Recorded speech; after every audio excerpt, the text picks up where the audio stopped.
Video Prayagraj के circuit house का बताया जा रहा है, जहां आम आदमी पार्टी के सांसद और नेता संजय सिंह छात्रों के साथ उनकी समस्याओं पर चर्चा कर रहे थे। छात्र विभिन्न मुद्दों को सामने रख रहे थे। इसी दौरान जब एक छात्र ने पेपर लीक के मामले पर बात शुरू की, तभी एडीएम सिटी सत्यम मिश्रा और डीसीपी सिटी मनीष कुमार सांडिल्य वहां पहुंच गए। उनके साथ 10 से अधिक पुलिसकर्मी भी मौजूद थे। अधिकारियों ने संजय सिंह से अलग जाकर बातचीत करने को कहा, लेकिन संजय सिंह ने जवाब दे दिया कि फिलहाल छात्रों के साथ बैठक चल रही है। इसके बावजूद अधिकारी वहीं मौजूद रहे। इस बात पर संजय सिंह नाराज हो गए और अधिकारियों से तीखी बहस करने लगे। उन्होंने कहा कि परमिशन की आवश्यकता सार्वजनिक स्थानों पर कार्यक्रम आयोजित करने के लिए होती है, जबकि कॉन्फ्रेंस हॉल में छात्रों से बातचीत करने के लिए किसी विशेष अनुमति का नियम नहीं है। संजय सिंह ने यह भी कहा है कि जिन प्रतियोगी परीक्षाओं को पास करके अधिकारी तुम बने हो, आज उन्हीं परीक्षाओं के पेपर लीक होने के आरोप सामने आ रहे हैं। ऐसे मुद्दों पर छात्रों के साथ चर्चा करना कोई अपराध नहीं है।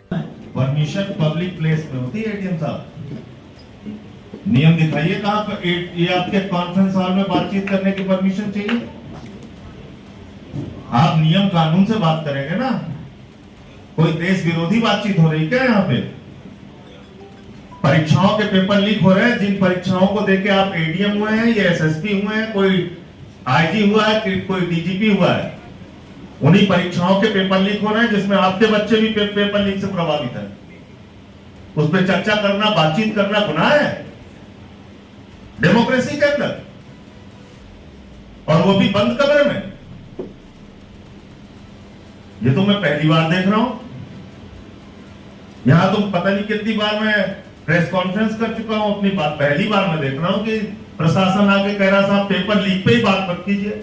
इसके बाद एडीएम समेत सभी अधिकारी और पुलिसकर्मी वहां से लौट गए। उनके जाने के बाद संजय सिंह ने एक बार फिर से छात्रों के साथ बातचीत शुरू कर दी। बाद में उन्होंने सोशल मीडिया प्लेटफॉर्म एक्स पर पोस्ट करते हुए लिखा है कि प्रयागराज में हालात ऐसे हैं कि बंद कमरे में भी छात्रों के भविष्य से जुड़े मुद्दों पर चर्चा करने की अनुमति नहीं दी जा रही है। उनका कहना था कि पेपर लीक जैसे गंभीर विषय पर बातचीत को रोकने के लिए प्रशासन मौके पर पहुंच गया, और साथ ही उन्होंने आरोप लगाया कि केंद्र और राज्य की डबल इंजन सरकार पूरी तरह विफल साबित हुई है और विपक्ष की आवाज को दबाने का प्रयास कर रही है। दरअसल 29 और 30 मई को उत्तर प्रदेश के प्रयागराज में बड़ी संख्या में छात्रों ने पेपर लीक और भ्रष्टाचार के खिलाफ प्रदर्शन किया था। इस दौरान छात्रों ने पेपर लीक के अलावा अपनी कई अन्य मांगे भी प्रशासन और सरकार के सामने रखी है। इस कैंडल मार्च में कुछ कोचिंग स्थानों के संचालक भी शामिल हुए थे। अब उन्हीं कोचिंग स्थानों के संचालकों का आरोप है कि प्रशासन ने उनकी कोचिंग को सील कर दिया है। आधिकारिक तौर पर इस कार्रवाई की वजह अवैध निर्माण यानी इलीगल कंस्ट्रक्शन को बताया गया है, लेकिन कोचिंग संचालकों का दावा है कि वास्तविक कारण कुछ और है। उनका कहना है कि इन स्थानों ने छात्रों के आंदोलन और सरकार के खिलाफ उठ रही आवाज का समर्थन किया था, जिसके चलते ये कार्रवाई की गई है। एक कोचिंग स्थान में पढ़ने वाले शिक्षक ने भी आरोप लगाया है कि लेखपाल भर्ती परीक्षा के कथित गड़बड़ियों को लेकर छात्र लगातार प्रदर्शन कर रहे थे और अब उसी का असर उनसे जुड़े लोगों पर देखने को मिल रहा है। वहीं कोचिंग संचालकों का कहना है कि ये कदम आंदोलन का जवाब देने के लिए उठाया गया है और इसका सबसे बड़ा नुकसान उन छात्रों को हो रहा है जो इन स्थानों में पढ़ाई कर रहे हैं। इन्हीं मुद्दों और छात्रों की समस्याओं को समझने के लिए आम आदमी पार्टी के सांसद संजय सिंह प्रयागराज पहुंचे थे। आरोप है कि छात्रों के साथ उनकी बातचीत को बीच में रोकने और कार्यक्रम में हस्तक्षेप करने की कोशिश की गई। फिलहाल इस जानकारी में इतना है। मिलते हैं इस वीडियो में।